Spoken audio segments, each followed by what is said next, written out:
నేను మీ Vasavi Acharya. Welcome to social post health. So చాలా మందికి పంచకర్మ మీద డౌట్స్ ఉంటాయి. పంచకర్మ అంటే జస్ట్ మసాజ్ చేయించుకోవడం అని మాత్రమే అనుకుంటారు.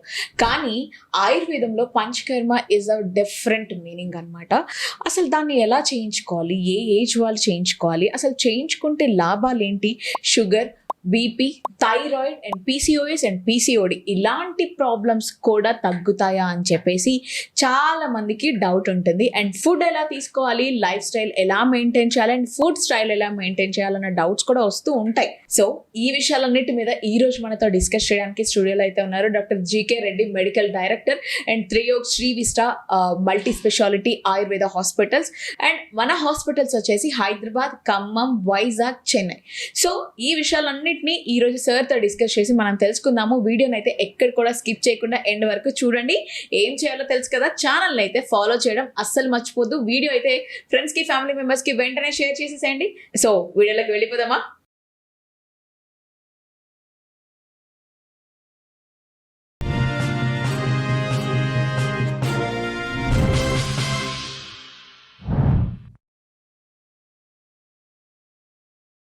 Hello sir. హలో మా, వెల్కమ్ టు సోషల్ పోస్ట్. ఎలా ఉన్నారు? Thank you, fine. So come to panchakarma.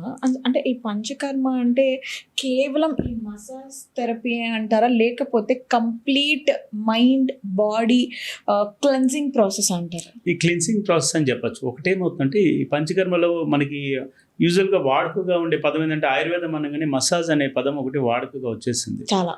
So massage అనేది అది కరెక్ట్ వర్డ్ కాదు, అభ్యంగనం అంటాం. మనకి పూర్వం నుంచి కూడా ఇళ్లలో చెప్పుండొచ్చు, పూర్వం అభ్యంగ స్నానం అని చెప్తాం. సో ఈవెన్ స్నానానికి కూడా అంత ప్రాముఖ్యత ఉంది ఆయుర్వేదంలో. దానికి ఒక పెద్ద డిక్షనరీ పెట్టచ్చు, స్నానం ఏ టైంలో ఎలా చేయాలి స్నానం అనే దాని మీద. సో అభ్యంగన స్నానం అనేది తైలాభ్యంగన స్నానం అంటాం. సో దానికి ముఖ్య కారణం ఏంటంటే, అభ్యంగం చేయడానికి కారణం ఏంటంటే దేహాన్ని సిద్ధం చేయడం, అంటే థెరపీ చేయడం కోసం ముందు చేసే ప్రక్రియనే మనం అభ్యంగనం అంటాం. దాన్నే మనం అర్థం కావడం కోసం మసాజ్ అనే ప్రక్రియ అనే పదం వాడుతూ ఉంటాం. సో ఇక్కడ ఏంటంటే క్యాపిలరీ సర్క్యులేషన్ అంటే మనకి యూజువల్గా బ్లడ్ సప్లై ఎంటైర్ బాడీలో ఉన్నా కూడా every minute cell as its own blood supply. మనకు వెంట్రుక కన్నా సన్నగా ఉండే రక్తనాళాలు శరీరం మొత్తంలో సప్లై అవుతూ, ఇప్పుడు ముని వేళ్ళకి కానీ అరిపాదాలకు కానీ, కంటికి కానీ, గుండె భాగాలకు కానీ, బ్రెయిన్ లో కానీ చాలా సన్నగా ఉండే రక్తనాళాలు క్యాపిలరీ సర్క్యులేషన్ ఉంటుంది. సో యూజువల్ గా చాలా మందిలో ఏంటంటే క్యాపిలరీ సర్క్యులేషన్ లో అవడం వల్ల అక్కడ ఆక్సిజన్ బ్లడ్ అందక వ్యాధులు బారిన పడుతూ ఉంటారు. సో ఎప్పుడైతే మనం అభ్యంగనం చేస్తామో క్యాపిలరీ సర్క్యులేషన్ ఇంక్రీజ్ అవుతుంది, ఆక్సిజన్ తో కూడిన బ్లడ్ సప్లై మంచిగా every minute cell get quality of oxygen. So దానివల్ల చాలా వరకు అక్కడ ఉన్న దోషాలన్నింటినీ కూడా లింఫాటిక్ సిస్టమ్ కూడా, ప్రాసెస్ అన్ని కూడా లింఫాటిక్ సిస్టమ్ ద్వారా బయటకు వెళ్ళిపోతాయి. సో అక్కడ ఉన్న దోషాలు చాలా వరకు ఈ అభ్యంగనం ద్వారా కరెక్ట్ అవుతుంది. సో దాన్ని మనం అభ్యంగనం, వాడుకగా చెప్పేది మసాజ్ అని చెప్తూ ఉంటాం. ఓకే, అంటే సార్ ఈ మసాజ్ అంటే ఈ థెరపీ తీసుకోవడం వల్ల డయాబెటీస్ కానివ్వండి, లేకపోతే పీసీఓఎస్ కానివ్వండి, ఇలా లాంగ్ టర్మ్ డిసీజెస్ ఏవైతే ఉన్నాయో అవి తగ్గించడానికి అంటారా, లేకపోతే తాత్కాలిక ఉపశమనం కోసమే అంటారా, లేకపోతే మెంటల్ రిలాక్సేషన్ కోసం కూడా క్యూరేటివ్ అని చెప్పచ్చు. ఇప్పుడు మేము చెప్తుంది అదేనమ్మా. ఇప్పుడు ఏమవుతుంటే అందరికి వ్యాధులు వచ్చిన తర్వాత డాక్టర్ ఏమంటే పడుతున్నారు. అసలు ఆ వ్యాధులే రాకుండా చూసుకునే విధానం అలవాటు చేసుకుంటే, ఇప్పుడు మీరు చెప్పారు దీర్ఘకాలంగా వచ్చే వ్యాధులు అని చెప్పి, పీసీఓస్ ఇవన్నీ కూడా ఇప్పుడు మన ఆహారపు అలవాట్లు మారిపోయినాయి, కంప్లీట్ వెస్టర్నైజ్ అయిపోయాం చాలా. సో ఇప్పుడు కనీసం ఇప్పుడు వస్తున్న జనరేషన్ కన్నా మనం ఆహారం మీద ధ్యాస కల్పించడం, అదేవిధంగా వ్యాధులు రాకుండా ఎటువంటి ప్రక్రియలు తీసుకోవాలి, ఆహారం ద్వారానే వ్యాధులు తగ్గించుకోవచ్చు. మనం ఔషధాలు ఎప్పుడు కావాలి, వ్యాధులు వచ్చినప్పుడు కావాలని చెప్తూ ఉంటాం. అలా కాదు, ఆయుర్వేదం ఏం చెప్తుందంటే ఫస్ట్ నీ జీవన విధానాన్ని మార్చుకో.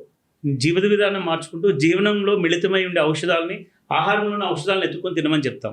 సో అప్పుడు అసలు వ్యాధుల బారినే పడకుండా ఉంటాం. వచ్చిన తర్వాత తగ్గించడానికి ఔషధాలు, ప్రక్రియలు, పంచకర్మలు ఇవన్నీ చాలా ఉన్నాయి. కానీ రాకుండా ఉండే దానికి తీసుకోవాల్సిన జాగ్రత్తలు, దానికి సంబంధించిన అవగాహన కల్పించుకునే ఉద్దేశం చాలా ముఖ్యం. అంటే ఏ సీజన్ లో ఎటువంటి ఆహారం తీసుకోవాలి, ఏ టైంకి ఆహారం తీసుకోవాలి, ఏ టైంకి నిద్రపోవాలి, సరైన ఎక్సర్సైజ్ అంటే దినచర్య, ఋతుచర్య అంటాం ఆయుర్వేద పరంగా. మేము ఈ దినచర్య, ఋతుచర్య మీద పూర్తిగా ఎక్స్పోజ్ చేస్తూ కనుక మనం అందరికీ అర్థమయ్యేలాగా చెప్పగలిగితే ప్రపంచం మొత్తం కూడా వ్యాధుల బారిన పడకుండా హెల్దీగా హ్యాపీగా ఉంటుంది. ఓకే. అంటే సార్ ఇందాక మీరు చెప్పారు పంచకర్మ ట్రీట్మెంట్ ఏదైతే తీసుకునే ముందు తీసుకున్న తర్వాత కానీ డైట్ అనేది పక్కా ఫాలో చేయాలి మేడం అని చెప్పేసి. అవును. అంటే ఇప్పుడు ఇందాక మీరు 5 చెప్పారు. 5 కలిపి ఒకే ట్రీట్మెంట్ లా మేము తీసుకోవచ్చా, లేకపోతే డిఫరెంట్ తీసుకొని ఒక్కొక్క ట్రీట్మెంట్ కి ట్రీట్మెంట్ తర్వాత ట్రీట్మెంట్ ముందు ఇదే డైట్ షెడ్యూల్ ఫాలో అవ్వాలి అని చెప్పేసి ఏమన్నా ఉంటుందా? ఖచ్చితంగా ఉంటుంది. ఇప్పుడు టోటల్ పంచకర్మలని ఇప్పుడు నేను ఇందాక చెప్పాను, హెల్దీ పర్సన్ కూడా పంచకర్మ చేసుకుంటాము. ఇఫ్ సపోజ్ ఒక ఎగ్జాంపుల్ చెప్తాను నేను. ఇప్పుడు జస్ట్ ఒక మ్యారేజ్ ప్రపోజల్ తోటి ఒక కపుల్ వచ్చినట్లయితే యూజువల్ గా డిఎన్ఏ లెవెల్లో ఉన్న క్రోమోజోమల్ కండిషన్స్ ద్వారా వచ్చే వ్యాధులు కొన్ని ఉంటాయి. అంటే వాళ్ళ ఫోర్ ఫాదర్స్ నుంచి వీళ్ళ ఫాదర్స్ నుంచి వచ్చే కొన్ని వ్యాధులు. సో ఇవి ఏవైతే ఉన్నాయో పూర్వం నుంచి వచ్చే వ్యాధుల బారిన పడకుండా నెక్స్ట్ జనరేషన్ అన్న హెల్దీగా ఉండే దానికోసం ఈ పంచకర్మలు ఇద్దరిని చేసుకోమని చెప్తూ ఉంటాం. So before going conceive prepare your body as a healthy. So ఈ దోషాలు లేకుండా టాక్సిన్స్ ఫ్రీ చేసుకొని బిఫోర్ గోయింగ్ కన్సీవ్ ఈ టాక్సిన్స్ ఫ్రీ చేసుకొని కన్సీవ్ అయితే next generation will be healthy. ఈ కాన్సెప్ట్ కూడా ఉంది మనకు ఆయుర్వేదంలో. సో జస్ట్ లైక్ దట్ ఇదేమవుతుందంటే పూర్తి పంచకర్మలు అన్ని చేయాలంటే పూర్వం మేము కూపి పక్వ రసాయనం అని చెప్పేవాళ్ళం. సో అంటే ఏమవుతుందంటే ఒక గుహలాగా చేసి దానిలో పేషెంట్ నుంచి పూర్తిగా పంచకర్మలు చేయడం అనమాట. అది పూర్వం చేసే ప్రక్రియ అంతా చాలా జాగ్రత్తగా చేయాల్సిన ప్రక్రియ అది. అంటే వాతావరణంలో గాలుల మార్పు వల్ల కూడా దోషాలు మారుతాయి. సో అటువంటి ప్రక్రియ అనమాట. సో ఇప్పుడున్న ఫాస్ట్ స్పీడ్ యుగంలో మనం ఏమవుతుందంటే ఈ పంచకర్మలు అన్ని కూడా మనకి వమనం దగ్గర నుంచి తీసుకొని లాస్ట్ వస్తీ థెరపీ వరకు కూడా మనకి with in 28 days to 35 days మధ్యలో పూర్తి చేయొచ్చు థెరపీస్ అన్ని కూడా. సో ఈ 35 days లో ఏంటంటే చెప్పినట్టు ఆహార అలవాట్లు ఈ మాత్రం ఖచ్చితంగా పాటించాల్సిందే. సో ఫస్ట్ ఏమవుతుందంటే మీరు ఈ వర్డ్ వచ్చిందని చెప్తున్నాను, ఆహారం విహారం అడుగుతున్నారని. సో పథ్యం అనే పదం ఆయుర్వేదంలోనే ఉంది అని చెప్తారు.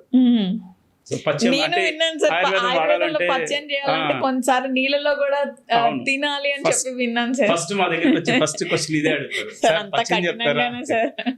సో ఇక్కడ ఏమవుతుందంటే పథ్యం అనేది not only in Ayurveda, any system. ఇప్పుడు అలోపతికి వెళ్ళండి, హోమియోపతి వెళ్ళండి, సిద్ధ వెళ్ళండి, యునాని వెళ్ళండి, ఎక్కడికి వెళ్ళినా కూడా షుగర్ ఉన్న పేషెంట్కి షుగర్ తినమని చెప్తారా? నో, మానేమని చెప్తాం. దట్ ఈస్ కాల్డ్ పథ్యం. సార్ మరి అట్లా అనుకుంటే అసలు షుగర్ వల్ల కూడా అంటే షుగర్స్ తినడం వల్లనే షుగర్ ఏం రాదు అని కూడా కొంతమంది అలా కూడా అంటూ ఉంటారు కదా. Main metabolism. ఇప్పుడు స్వీట్ మ్యాంగో, ఇప్పుడు మ్యాంగో సీజన్, మ్యాంగోస్ తిన్నప్పుడు యూజువల్ గా క్యాలరీస్ పెరుగుతాయి. అప్పుడు మేమేం చెప్తాం, డయాబెటీస్ పేషెంట్ మ్యాంగో మానేయాల్సిన అవసరం లేదు, తీసుకోండి, ప్రొవైడెడ్ మిగతా ఆహారం మార్పు చేయండి ఆ ఎలివేట్ కాకుండా ఉండే విధంగా. సో ఇక్కడ ఏమవుతుందంటే ఇక్కడ పథ్యం అనేది ఏమవుతుందంటే వ్యాధి పెరగకుండా, వ్యాధి కోసం చెప్పే పథ్యం, వ్యాధి పెరగకుండా ఉండే దానికోసం ఆహారంలో మార్పు చేయడం వల్ల ఆ వ్యాధి ముందు ఆహారం వల్ల ఎగ్రివేట్ అయ్యేది పూర్తిగా తగ్గిపోతుంది. తర్వాత ఔషధం వల్ల చాలా తొందరగా గుణంతో పేషెంట్ చాలా తొందరగా బయటకు వస్తారు, వ్యాధుల బారిన పడకుండా బయటకు వస్తారు. సో దానికోసం ఆయుర్వేదం ఏంటంటే ఫస్ట్ ఆయుర్వేద వైద్యుడు చేసే పని ఒకటి నాడి చూడడం, రెండో దేహ ప్రకృతి చూసుకోవడం, తర్వాత ఆహారం చెప్పడం, ఆ తర్వాత ఔషధం మీదకి వెళ్తాం. సో ప్రిస్క్రిప్షన్ లో ఫస్ట్ డైటరీ రాస్తాం, ఆ తర్వాత మెడిసిన్ రాస్తాం. సో ముందు ఏంటంటే వ్యాధులు బారిన ఉన్న వ్యాధి పెరగకుండా ఉండే దానికోసం ఏ పదార్థాలు వీళ్ళు దూరం జరపాలి అనే దాని మీద బేసిక్ గా కాన్సెప్ట్ చెప్తాం. దాని తర్వాతనే ఔషధం ఇచ్చి పంపించడం జరుగుతుంది. అందుకని ఫస్ట్ వచ్చే పదం ఏంటంటే పథ్యం చెప్తారు అని వస్తుంది. పథ్యం చెప్పే దేనికోసం అంటే వ్యాధి తొందరగా బయటికి రావడం కోసం. ఓకే, చాలా మంది ప్రిఫర్ చెయ్యండి కూడా అందుకే సార్. అంటే ట్రీట్మెంట్ ఎలా ఉంటుందో ఏమో పక్కన పెట్టేస్తే డెఫినెట్ గా ఏ డాక్టర్ అయినా సరే పథ్యం చెప్తారు, అవి తినొద్దు ఇవి తినొద్దు అంటారు, మళ్ళీ అవేమో కొంచెం ఘాటుగా ఉంటాయి, ఇలాంటి అపోహలు కూడా ఉన్నాయి సార్. అన్ని కూడా సింప్లిఫై అయిపోయినాయి. అంటే మెడిసిన్ ప్రాసెస్ అంతా మారిపోయింది, అన్ని స్టాండర్డైజేషన్ వచ్చేసింది. Even WHO now accepting almost 180 countries intelligence transfer అవుతుంది. 180 countries accepted Ayurveda and they are taking Ayurveda medicine now. So దాంట్లో మెడిసిన్ కూడా సింప్లిఫై అయింది. టానిక్స్, సిరప్స్ రూపంలో వస్తున్నాయి, టాబ్లెట్స్, ఇవన్నీ కూడా ఉన్నాయి. ఇబ్బంది ఇంతకు ముందు పూర్వం అన్ని చూర్ణాలు డికాషన్ రాసుకోవాలి, ఆ ప్రాబ్లం ఇప్పుడు లేదు, అన్ని కూడా సింప్లిఫై వస్తున్నాయి, ఎక్స్ట్రాక్ట్స్ వస్తున్నాయి. ఓకే, సో ఇప్పుడు అంటే మీరు వినని పదాలు కాదు సార్, మీరు చూడని పేషెంట్స్ కాదు.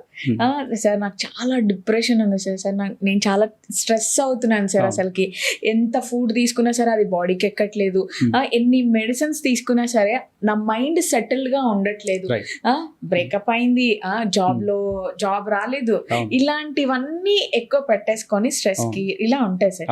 సో పంచకర్మ కానివ్వండి, అక్షర సూత్రం ఇలాంటివన్నీ కానివ్వండి, ఈ డిఫరెంట్ కైండ్ ఆఫ్ ట్రీట్మెంట్స్ ఇలాంటి పర్సన్స్ కి ఎలా ఉపయోగపడుతుందంటే అసలు రిజల్ట్ ఉంటుందంటారా, లేదా ఇంగ్లీష్ మెడిసిన్స్ కే వెళ్ళిపోవడం బెటర్ మేడం అంటారా?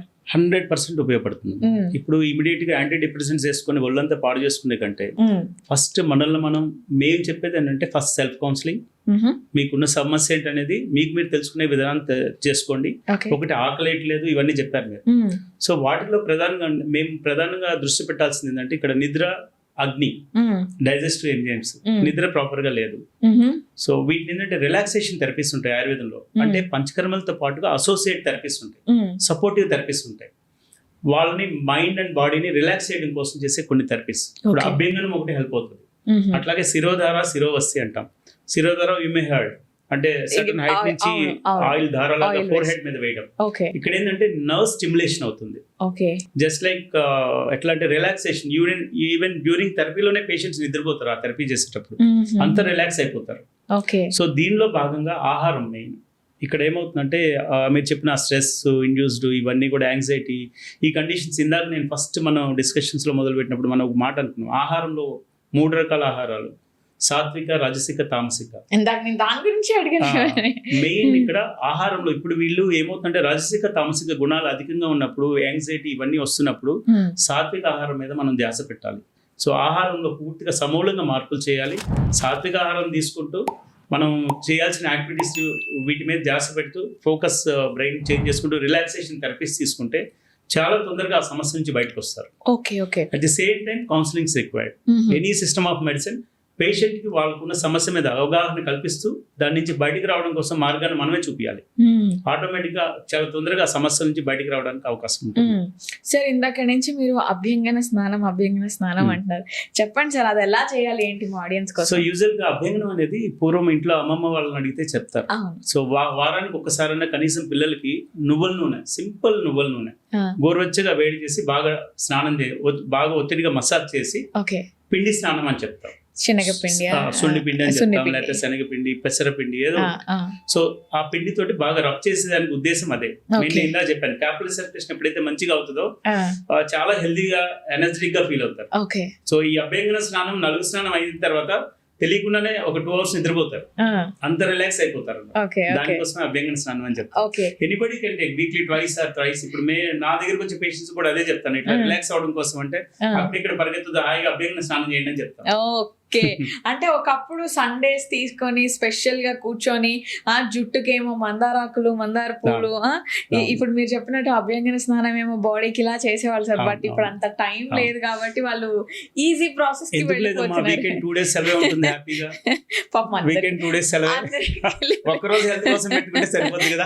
అట్లానే ఎవ్రీ వీక్ చేయమంటున్నారు అంతే కదా సార్. ఇంకొకటి ఏంటి అంటే దేని గురించి మాట్లాడుకుంటున్నాం అంటే ఇప్పుడు ఇంగ్లీష్ మెడిసిన్స్ నేను యూజ్ చేస్తున్నాను, నాకు దాని నుంచి రిజల్ట్ రావట్లేదు, బట్ నేను మీ దగ్గరకు వచ్చానమ్మా నువ్వు ఈ మెడిసిన్స్ తీసుకున్నట్లు మనకి ఆయుర్వేదం నుంచి మీరు మెడిసిన్స్ ఇవ్వడం జరిగింది. నాకు వెంటనే ఒక క్వశ్చన్ రేజ్ అవుతుంది, నేను ఆల్రెడీ ఇంగ్లీష్ మెడిసిన్స్ యూజ్ చేస్తున్నాను, ఇప్పుడు సార్ ఏమో ఈ మెడిసిన్స్ యూజ్ చేయమంటున్నారు, అంటే అవి వాడుతూ ఇవి వాడొచ్చా? ఇఫ్ ఇన్ కేస్ ఒకవేళ ఈ ఇంగ్లీష్ మెడిసిన్స్ వాడడం బంద్ చేస్తే ఈ ఆయుర్వేదం మెడిసిన్స్ కి బాడీ అలవాటు పడడానికి లేట్ అవుతుంది, నా ప్రాబ్లం తగ్గుతుందా లేదా అని ఒక క్వశ్చన్ వాళ్ళకి రేజ్ అవుతుంది. అప్పుడు ఆన్సర్ ఏం చెప్తారు? 100% చాలా మందికి వచ్చే కామన్ డౌట్. ఇక్కడ ఏమవుతుందంటే ఇఫ్ సపోజ్ ఒక పేషెంట్ మా దగ్గరికి ఒక సమస్యతో వచ్చాడు, ఆ ప్రాబ్లం తో ఉన్న వాళ్ళకి అసోసియేట్ గా షుగర్, బీపీ ఉన్నాయి. షుగర్, బీపీ మందులు వాడుతున్నారు, ఆల్రెడీ అలోపతి మందులు వాడుతున్నారు. సో ఉన్న సమస్య ఏదైతే ఉందో ఫస్ట్ దాని మీద ధ్యాస పెడుతూ దానికి సంబంధించిన ఔషధాలు కానీ, జీవనశైలి కానీ మార్పు చేయడం కానీ ఇవన్నీ చెప్తూ ఏదైతే వాడుతారో అది స్టాప్ చేయాల్సిన అవసరం లేదు. ఆ బీపీకి, షుగర్కి వాడుతున్న మందులను ఎందుకంటే ఇనిషియల్ గా మేము దాని మీద ధ్యాస పెట్టట్లేదు, ఉన్న సమస్య తగ్గించడం కోసమే ధ్యాస పెడుతున్నాం కాబట్టి దాన్ని కరెక్ట్ చేసుకునే వరకు కూడా ఆ మందులు వేసుకుంటూనే ఈ మందులు వాడుకోవచ్చు, ఎటువంటి సమస్య లేదు. సేమ్ టైం డయాబెటిక్ పేషెంట్స్ వచ్చారు, డయాబెటిక్ మందులు నేను ఇమీడియట్ గా అది ఆపేసి ఇది మొదలు పెట్టాలి అంటే కుదరదు. సో గ్రాడ్యువల్ గా ట్యాప్ చేసుకుంటూ వచ్చి మేము ఆయుర్వేద మందుల మీద తీసుకొచ్చి తర్వాత అది ఆపేస్తాం. సో ఒక లెవెల్ నుంచి ఒక లెవెల్ తీసుకురావడానికి, ఎందుకంటే ఒకటి ఆల్రెడీ మనకి సపోజ్ అలోపతి మెడిసిన్స్ వాడుతున్నారు, సపోజ్ కొన్ని సంవత్సరాలు, ఒక 10 సంవత్సరాలుగా వాడుతున్నారు వాళ్ళు. ఇప్పుడు they want to come Ayurveda, they want to shift Ayurveda in diabetic. So అటువంటి పేషెంట్స్ తీసుకునేప్పుడు ఇమీడియట్ గా స్విచ్ ఆన్ స్విచ్ ఆఫ్, ఇవాళ డే 1 ఇమీడియట్ గా ఈ మందు ఆపేసి నెక్స్ట్ ఇమీడియట్ మూమెంట్ నుంచి ఆ మందు మొదలు పెట్టడం అనేది కుదరదు. ఎందుకంటే ఇట్ షిఫ్ట్ అవ్వడం అనేది కొద్దిగా ఇబ్బందికరంగా ఉంటుంది. లెవెల్స్ మే ఎలివేట్ మోర్. సో ఆ కండిషన్స్ లో మేము ఏం చెప్తాం అంటే గ్రాడ్యువల్ గా అది ఏదైతే డోస్ వేసుకుంటున్నారో అది వేసుకుంటూ మనం ఇచ్చే మెడిసిన్ వాడుతూ నిదానంగా డోస్ ట్యాప్ చేసుకుంటూ వచ్చి ఆ మెడిసిన్ ఆపేస్తాం. ఆ తర్వాత కంప్లీట్ గా దీని మీదకి వచ్చేస్తాం. Diabetic is a management. So తర్వాత దాన్ని ఏంటంటే వాళ్ళ జీవనశైలి ఇవన్నీ చేసుకుంటూ ఎంతవరకు రివర్సల్ చేయగలవో అంతవరకు చేసుకోవచ్చు. సార్ ఇంకొకటి ఏంటి అంటే సార్, ఈ సూత్రం అనే ట్రీట్మెంట్ తీసుకుంటున్నప్పుడు చాలా మందికి డౌట్ రావచ్చు, అరే సార్ ఇంత ప్రాసెస్ చెప్పారు, ఇప్పుడు నేను నార్మల్ లైఫ్ని మళ్ళీ లీడ్ చేయడానికి ఎన్ని రోజులు పడుతుంది, ఈ ట్రీట్మెంట్ తీసుకోవడానికి నేను ఎన్ని రోజులు హాస్పిటల్లో ఉండాలి, ఈ ట్రీట్మెంట్ అంతా అయిన తర్వాత నేను ఎలాంటి లైఫ్ స్టైల్ని లీడ్ చేయొచ్చు అనే క్వశ్చన్స్ రేస్ అవుతూ ఉంటాయి సార్. సో దానికి మనం ఎలాంటి ఆన్సర్ ఇవ్వగలం? ఇప్పుడు యూజువల్గా ఫిస్ట్ లైన్ యానో తీసుకొని క్షారసూత్ర ప్రొసీజర్ సెలెక్ట్ చేస్తున్నట్టయితే, యూజువల్గా సర్జరీకి వెళ్ళినట్టయితే మినిమం ఒక 1 month 2 months రెగ్యులర్ డ్రెస్సింగ్స్ ఇవన్నీ ఉంటాయి. వేరే క్షారసూత్ర తీసుకున్నట్టయితే మనకి డే టు డే యాక్టివిటీస్లో ఎటువంటి ఇబ్బంది ఉండదు. వన్స్ ఇవాళ క్షారసూత్ర ప్రొసీజర్ చేస్తే ఒక 2 hours లో పేషెంట్ డిశ్చార్జ్ చేయొచ్చు, ప్రొవైడెడ్ పేషెంట్ కండిషన్స్ బట్టి. అవసరం కొన్ని కండిషన్స్లో బాగా ఊండ్ ఎక్కువగా ఉంది, క్యావిటీ ఎక్కువగా ఉంది, డ్రైనేజ్ ఎక్కువగా ఉంది అంటే ఒక 1 to 2 days అడ్మిషన్ పెడతాం. లేని కండిషన్స్లో ఒక 2 hours లో డిశ్చార్జ్ చేసేస్తాం. పేషెంట్ ఓన్లీ వీక్లీ వన్స్ హాస్పిటల్కి వస్తే చాలు. వాళ్ళ డే టు డే యాక్టివిటీస్ కానీ రోజు చేసుకునే కార్యక్రమాలు ఏమీ ఆపుకోవాల్సిన అవసరం లేదు. ఈవెన్ నేను నా పేషెంట్స్ ఎవరికి రెస్ట్ తీసుకోమని కూడా చెప్పను. వన్స్ డిశ్చార్జ్ అయితే వాళ్ళు they can do their own job regularly, no issues. So ఈ పంచకర్మ ట్రీట్మెంట్ ఏదైతే ఉందో సార్, చిన్న పిల్లలు కూడా చేయించుకోవచ్చా, మరి ముసలి వాళ్ళు కూడా చేయించుకోవచ్చా, ఏజ్ లిమిట్ ఏమన్నా ఉందా? చేయించుకున్న తర్వాత ఒక 1 year 2 years తర్వాత అసలు నా బాడీ ఎలాంటి కండిషన్లో ఉంటుంది, ఎలా దాన్ని రిసీవ్ చేసుకుంటుంది అనే క్వశ్చన్ కూడా రేజ్ అవ్వచ్చు. దానికి మీరు ఏం ఆన్సర్? ఖచ్చితంగా అమ్మా, ఇప్పుడు దేహ బలాన్ని బట్టి అని చెప్తాం. అంటే బాడీ స్ట్రెంగ్త్ని బట్టి మీరు అన్నారు, యంగర్ పీపుల్, బాగా చిన్న పిల్లలు, నియోనాట్స్ పిల్లలు, చైల్డ్ బిలో 10 years పిల్లలు, అట్లాగే అబౌవ్ 70 years. సో దేహ బలం తీసుకున్నట్టయితే ఈ మధ్యలో వాళ్ళు స్ట్రాంగ్ గా ఉంటారు, అన్ని చేసుకోవచ్చు. సో ముందున్న పిల్లలు కానీ అట్లాగే ముది వయసు ఉన్న పెద్దవాళ్ళు కానీ శరీర బలం తక్కువగా ఉంటుంది. శరీర బలం మీద ఆధారపడి వాళ్ళ దోష ప్రక్రియ అనేది ఈ పంచకర్మలు చేయడం జరుగుతూ ఉంటుంది. అంటే వీళ్ళకి ఇచ్చినంత తీక్ష్ణంగా చేయం, సున్నితంగా చేయడానికి అవకాశం ఉంది. సో ఇప్పుడు విరేచనం అనుకోండి, ఇప్పుడు స్ట్రాంగ్, ఇప్పుడు మధ్య వయసు వాళ్ళు అబౌవ్ 18 years అబౌవ్ 15 years ఉన్న పిల్లలకి అయితే విరేచనం ప్రక్రియ చేసినప్పుడు 10 to 12 motions అవుతాయి. అంటే వాళ్ళ దోషాలను బట్టి అది దాంట్లో కూడా మళ్ళీ తీక్ష్ణంగా ఇవ్వడం, మృదువుగా ఇవ్వడం ఇటువంటివి ఉంటాయి. సో అదే క్లీనింగ్ వీళ్ళకి చేయాలంటే చాలా తక్కువ డోస్ ఇస్తాం అన్నమాట, సింగిల్ 1 or 2 times అయ్యే విధంగా. సో ఆ విధంగా దేహ బలాల మీద ఆధారపడి ఈ వ్యాధి తీవ్రతను తగ్గించే దానికోసం ఇచ్చే ఔషధాల్లో కూడా తీవ్రత తగ్గడం జరుగుతుంది. సో ఈ న్యాచురల్ ఆయుర్వేద ట్రీట్మెంట్స్ తీసుకునేటప్పుడు సార్ చాలా మంది ఈ mud bath, mud hair pack లేదా మడ్ కి సంబంధించిన ట్రీట్మెంట్స్ కూడా తీసుకుంటూ ఉంటారు. అది ఎంత వరకు యూజ్ అవుతుంది, అసలు రిజల్ట్స్ ఉంటాయా, లేకపోతే అది ఎక్స్ట్రీమ్ లెవెల్ ఆఫ్ ట్రీట్మెంట్ అంటారు? ఇది పంచమహాభూతాస్ విన్నారు కదా మీరు? పంచభూత ఈథర్స్ మెయిన్ మనకి పృథ్వీ, ఆప్, తేజ్, వాయు, ఆకాశం అంటాం. ఈ 5 పదార్థాలతో మన శరీరం కూడా తయారై ఉంటుంది. పృథ్వీ, ఆప్, తేజ్, వాయు, ఆకాశం. అంటే భూమి, ఆకాశం, అగ్ని, నీరు, ఇవి కదా 5 రకాలు. ఈ 5 రకాలతో మన శరీరం కూడా తయారైంది. సో ఎట్లా కాన్సెప్ట్ చేసుకుంటారంటే హార్డ్ సబ్స్టెన్స్ అన్ని కూడా భూమితో పోలుస్తాం, బాడీలో ఉన్న హార్డ్ సబ్స్టెన్స్. ఓకే, అట్లాగే ఎయిర్ క్యావిటీ, ఎంటీ స్పేసెస్, చెవులో ఉండేది ఇవన్నీ కూడా ఎంటీ స్పేసెస్ అన్ని కూడా ఆకాశంతో పోలుస్తాం. అగ్ని, digestive fire. So like that పంచమహాభూతాల ద్వారా చేసే వైద్యం అంతా కూడా శరీరం యాక్సెప్ట్ చేస్తుంది ఈజీగా. It's called naturopathy. Okay okay. అవన్నీ కూడా శరీరం యాక్సెప్ట్ చేస్తుంది, దానికి రియాక్ట్ కూడా అవుతుంది శరీరం బాగా.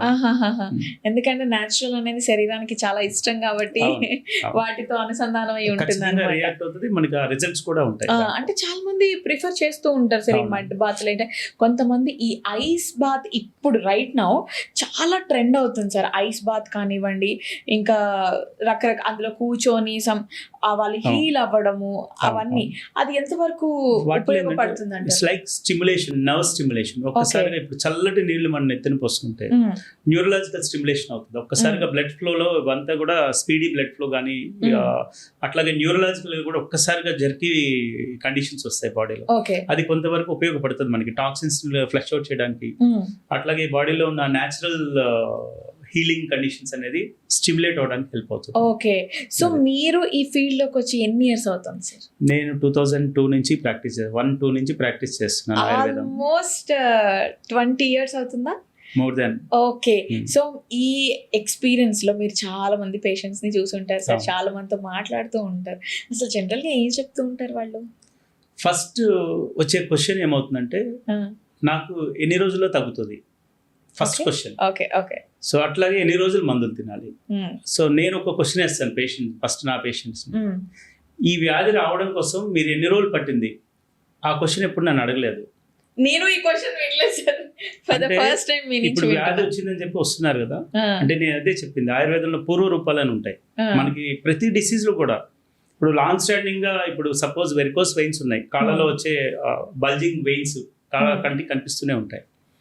సో ఆ కండిషన్స్ తీవ్రమయ్యి వాళ్ళు డే టు డే యాక్టివిటీస్ ఇబ్బంది పడే వరకు డాక్టర్ గుర్తుకురారు. Not only that, any issues అయినా కూడా. సో డిస్కంఫర్ట్ ఉన్నప్పుడే దాని మీద ఒపీనియన్ తీసుకోవడం కోసం డాక్టర్ని కన్సల్ట్ చేసి జాగ్రత్తలు తీసుకుంటే నెక్స్ట్ లెవెల్కి వెళ్లకుండా ఉంటుంది.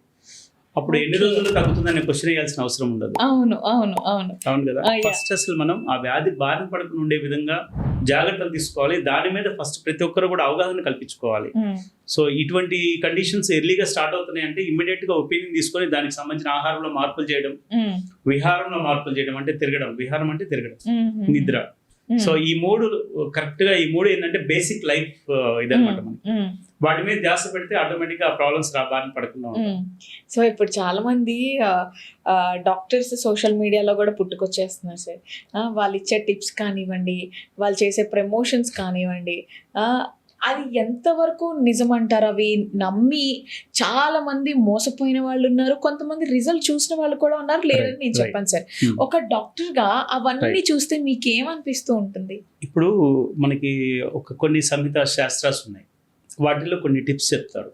ఈ కండిషన్లో ఇది ఇవ్వడం వల్ల ఈ వ్యాధి నుంచి జస్ట్ సింపుల్ లేపనం, ఎక్స్టర్నల్ గా ఈ రెండు పదార్థాలు కలిపి ఆ పర్టికులర్ ఏరియాలో రాయడం వల్ల ఆ వాపు తగ్గిపోతుంది. ఆ వాపు ఎలా వచ్చిందనే డాక్టర్ తెలియకుండా ఇది మామూలుగా చెప్పాము, సో వాడుకగా అందరికీ ఉపయోగపడుతుంది అని చెప్పాము. కానీ ఇక్కడ ఆయుర్వేదం వచ్చేసరికి మనకి దోషాలు, ధాతువులు అంటాం. త్రిదోషాలు ఇందాక చెప్పాను, వాత పిత్త కఫ. ధాతువులు అంటే సప్త ధాతువులు, శరీరగతంగా ఉండే టిష్యూస్, రసము, రక్తము, మాంసము, మేధస్సు, అస్థి, మజ్జ, శుక్రము, ఈ 7 ధాతువులు. ఈ దోషాలు ధాతువులకు ఉన్న సంబంధం వల్ల వచ్చే వ్యాధులు. సో అక్కడున్న కండిషను ఏ దోషం వల్ల వచ్చిందనేది తెలియకుండా అది లేపనం చేయడం వల్ల కొంతమందికి దానికి ప్యాసివ్ గా పనిచేసే వాళ్ళకి పూర్తిగా తగ్గిపోయి నార్మల్ అయ్యి హ్యాపీగా ఉంటారు. అదే పౌడర్ ఇంకొకరు అప్లై చేస్తే తగ్గకపోవచ్చు. అవును సార్. ఇప్పుడు కూల్ గా ఉంది కానీ ఇప్పుడు పిత్త వ్యాధి ఎక్కువగా ఉంది అంటే బర్నింగ్ సెన్సేషన్ ఇట్లా ఉన్నది. సో దాని పిత్తాన్ని అగ్రివేట్ చేసే పదార్థాలు అప్లై చేస్తే అది ఇంకా ఎక్కువ అవుతుంది, అగ్రివేట్ అవుతుంది. సో దానివల్ల టిప్స్ తెలుసుకున్నా కూడా ఒపీనియన్ తీసుకున్నాకే అది పాటించడం మంచిది. Okay okay. అంటే ఇప్పుడు మీరు హాస్పిటల్ అలా ఏమన్నా పెట్టారా సార్? లేదు అని అంటే ప్రాక్టీస్, ఐ మీన్ పేషెంట్స్ రావడానికి మనకి హాస్పిటల్స్ ఉన్నాయి సార్. ఆయుర్వేదిక్ లో మా హాస్పిటల్స్ ట్రయోక్ శ్రీవిష్ట Ayurveda hospitals, that to first NABH accredited hospital with all insurance అన్ని కూడా వస్తాయి, ఇన్సూరెన్స్ అప్లికబుల్ ఉంది. అట్లాగే first CGHS empanelled hospital, central government employees అందరికి కూడా మన hospitals they can take reimburse or cashless treatments. First cashless treatments available ఉన్న Ayurveda hospitals. ఎక్కడెక్కడ ఉన్నాయి sir? So Erramanzil metro station, Panjagutta ఒకటి ఉంది, ఇంకొకటి మనకి కొత్తపేట దగ్గర విక్టోరియా మెమోరియల్ మెట్రో స్టేషన్ పక్కన ఒకటి ఉంటుంది, వైజాగ్ ఒకటి ఉంది, ఖమ్మం అండ్ చెన్నై 2 బ్రాంచ్లు ఉన్నాయి. ఓకే, మీరు ఇంకా ఈ బ్రాంచెస్ని ఇండియా వైడ్ మొత్తం పెట్టేసేయాలని మా సోషల్ పోస్ట్ తరఫు నుంచి మేము కోరుకుంటున్నాం సార్. అండ్ ఫైనల్గా ఇప్పుడు మీరు పేషెంట్స్ కూడా అనొద్దు, సో మీ వ్యూవర్స్కి ఏమైనా చెప్పాలనుకుంటే ఏం చెప్తారు sir? So first of all thank you social post. ఈ విధంగా పబ్లిక్ అందరికీ ఆరోగ్యం కాపాడడం కోసం ఇలా అనేక కార్యక్రమాలు చేయాలి, ఇంకా ముందుకు వెళ్ళాలి. ఓకే. సో అలాగే అందరూ ఆరోగ్యంగా ఉండాలి అంటే రెగ్యులర్ ఫిజికల్ యాక్టివిటీ పెట్టుకోవడం. ఇందాక నుంచి మనం ఇంతసేపు మాట్లాడుతున్నా కూడా అన్ని ఆహారం విహారం వీటి గురించి తిరుగుతున్నాయి. సో ఫస్ట్ ప్రధానంగా మన జీవన శైలి మీద ఆధారపడి వచ్చే వ్యాధులే ఇవి, లైఫ్ స్టైల్ డిసీజెస్ అని చెప్తాం. వాటి మీద అవగాహన కల్పించుకునే ప్రయత్నం చేస్తే మంచిది. వ్యాధుల గురించి తెలుసుకొని వ్యాధులు బారిన పడిన తర్వాత పరిగెత్తుకుంటూ డాక్టర్లు ఏమంటే పరిగెత్తే బదులు వ్యాధులు బారిన పడకుండా ఉండే దానికోసం జాస్ పెట్టండి అని చెప్తాను. డాక్టర్స్ ఫీజులు కట్ అవుతుంది, సొసైటీ ఆరోగ్యంగా ఉండాలనేది ప్రధానంగా కోరుకోవాలి. సార్ డాక్టర్ ఫీజెస్ చూసుకుంటే మాకు ఇక్కడ వేరే దగ్గర మెడిసిన్స్ కి ఎక్కువ అయిపోతున్నాయి కదా సార్. దానికి కూడా లేకుండా ముందు ఆరోగ్యాన్ని కాపాడుకోవడం చాలా ముఖ్యం. వాటి మీద అవగాహన కార్యక్రమాలు చాలా జరగాలి ఇంకా. Thank you so much sir. మీ పేషెంట్స్కి థ్యాంక్స్ చెప్పాలి. అసలు నేను అడిగిన క్వశ్చన్స్ అన్నిటి కూడా చాలా చక్కగా వివరించి ఆన్సర్స్ చెప్పారు. Thank you so much. మీ ఆధ్వర్యంలో ఇంకా ఎంతో మంది పేషెంట్స్ హెల్త్ అనేది చాలా హెల్తీగా ఉండాలని చెప్పి కోరుకుంటున్నాం. అండ్ ఇప్పుడు ఉన్న బ్రాంచెసే కాకుండా వాటికి డబుల్ ట్రిపుల్ అయ్యి మీరు మీ సేవని పేషెంట్స్కి అందివ్వాలని చెప్పేసి మనస్ఫూర్తిగా కోరుకుంటున్నాం sir. Thank you so much. నేను మళ్ళీ మిమ్మల్ని అంటే మేడం నేను ఒక 20 బ్రాంచెస్ 30 బ్రాంచెస్ స్టార్ట్ చేశానని చెప్పిన తర్వాత కూడా నేనే ఇంటర్వ్యూ చేయాలని కోరుకుంటున్నాను sir. Thank you so much. Yes.